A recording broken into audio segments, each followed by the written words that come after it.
Vou chamar agora o professor Davi, de matemática. Boa noite, meu camarada. Fala, Tá meu me irmãozão, vendo? tudo bem? Boa noite, seja bem-vindo. Prazer falar com você. Deu tudo certo, Prazer. graças a Deus. Pra gente que tem dificuldade com esse tipo de tecnologia, né? Boa É noite aos verdade. outros professores, a todos que estão assistindo a gente. E um particular que a maioria já mencionou, né? A esse ser iluminado que se chama Francine, por nos aguentar, por ser sempre aquela palavra de confiança, de calma, quando a gente tem questionamentos, dúvidas, angústias, é sempre ela o nosso ponto de apoio. Coube a mim, né, falar sobre a temida prova de matemática. Aquelas, as famosas 45 questões que assombram a maioria dos estudantes. Antes da gente falar alguma coisa sobre dicas e sobre assuntos, pessoal, eu queria deixar primeiro uma premissa e um pedido no que tange o aprendizado de matemática.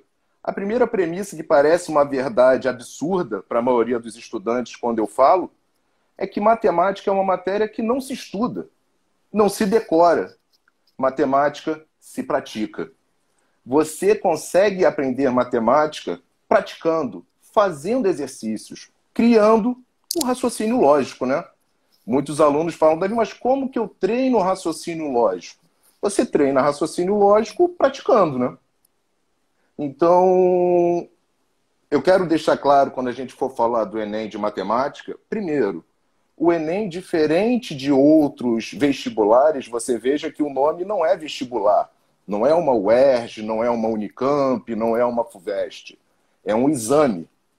E o exame, na verdade, basicamente sendo conservador, o Enem está cobrando dos estudantes 3 competências básicas: interpretação, raciocínio lógico e concentração. Essas são as competências que os nossos alunos, à medida que for chegando próximo da data do Enem, têm que ter. Como que você tem isso? Através da prática e da repetição. Quando eu falo para os meus alunos que no Enem não é o aluno que sabe mais que se dá bem, é o aluno que está mais bem preparado para esse tipo de exame. Porque é uma prova, falando a grosso modo, é uma prova de resistência.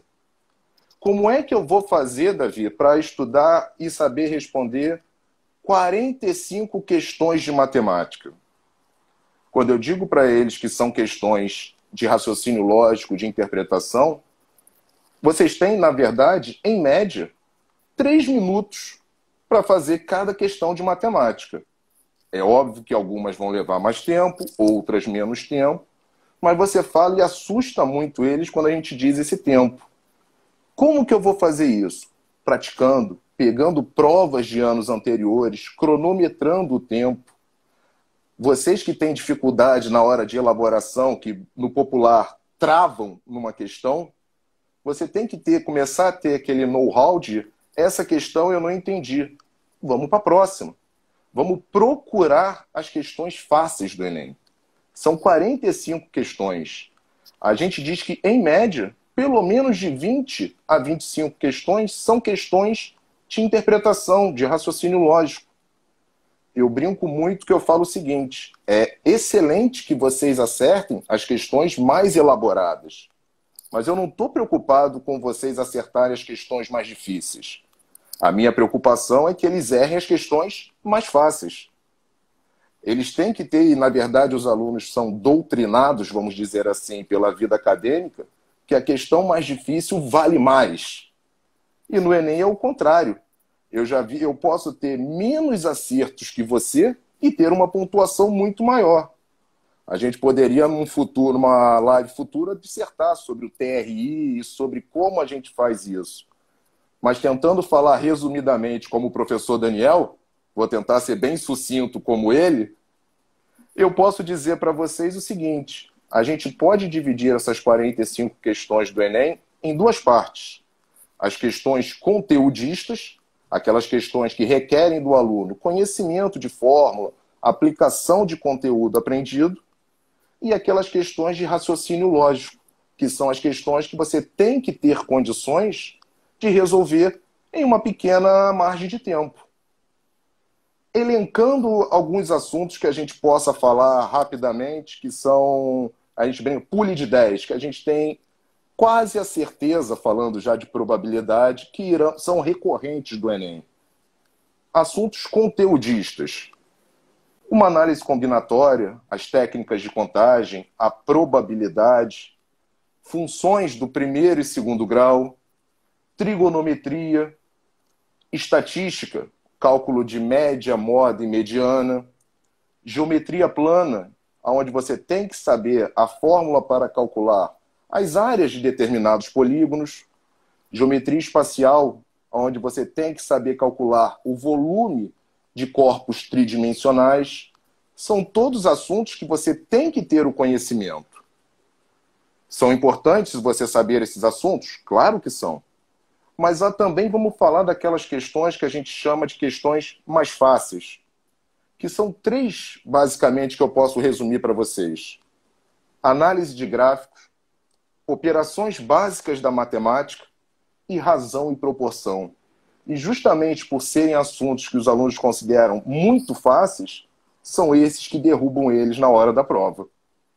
Reparem que você analisar um gráfico e tomar uma interpretação de um gráfico é um assunto que você tem, para 3 minutos, uma eternidade para você resolver. Praticar operações com números decimais, multiplicação, divisão, que muitos fazem. Ah, isso aí eu já sei. Um pedido particular para todos vocês, acreditem em mim, aposentem a calculadora. Ah, mas meu professor permite. O Enem não permite calculadora. É muito fácil utilizar a calculadora para resolver uma questão quando você está em casa ou numa prova que o professor permita? Sim. Como que você vai avaliar o seu tempo de resolução para fazer uma conta? Absurdo um professor falar que numa prova de matemática o aluno tem que saber fazer conta, né? É uma coisa que parece intangível. E razão e proporção, pessoal, que muitos pensam, razão e proporção é regra de 3. Não é só regra de 3. Razão e proporção dialoga com vários outros assuntos que você pode traduzir como uma simples proporção. Uma porcentagem, uma função do primeiro grau, uma semelhança de triângulos. São todos assuntos que eu não conheço a fórmula, mas se eu entender e interpretar, eu posso traduzir como uma simples regra de 3, uma proporção entre fatores. Então, resumidamente, a gente pode dizer que matemática vocês ainda têm tempo, presumindo que a gente saiba a data de realização. Pratiquem, peguem provas anteriores e cronometrem o tempo que vocês vão estar resolvendo. A prática leva à perfeição. Então, a dica que a gente pode dizer é o seguinte: matemática não é isso tudo. Matemática, eu sou suspeito para falar, mas é muito mais tranquila do que a sua matéria. Pena que ninguém acredita, né? Mas... Então, Não. eu sou suspeito. Normalmente eu fico sozinho nessa afirmação, mas... Pois é, né? Só você e Felipe. Não, pelo menos eu tenho um do meu lado. Então, num futuro a gente pode estar dissertando mais sobre cada um desses tópicos elencados, mas, resumidamente, atenção às questões fáceis. As questões fáceis é que levam vocês a uma pontuação satisfatória ou até superar uma meta. Eu brinco que questões de matemática são questões que têm um enunciado gigantesco. Mais da metade desse enunciado não serve para nada. Procurem a palavra-chave da questão. Normalmente o questionamento vem no final da questão. Saibam o que vocês estão procurando antes de ler a questão, porque senão vocês vão ler a questão no mínimo 2 vezes. E são 30 segundos de leitura a mais numa questão que faz o tempo não ser o suficiente.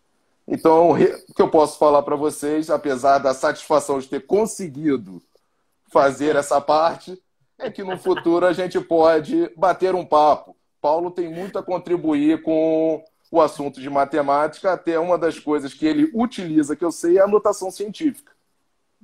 Exatamente. Então, no futuro a gente pode marcar uma outra live só para a gente estar debatendo incluindo o Zé Felipe e até o professor Rodrigo, ok?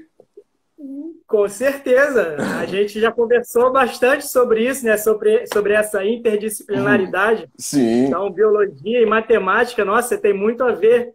Então, vai ser um prazer, vai ser muito bom para a gente, para os alunos, para a escola, essa conversa entre biologia e matemática. Muito bom. Então, meu pessoal, aquela boa noite, abraço. E para o mediador oficial das lives do colégio, né? Ficamos por aqui. Até uma próxima. Obrigado, um abraço, Davi. Abração.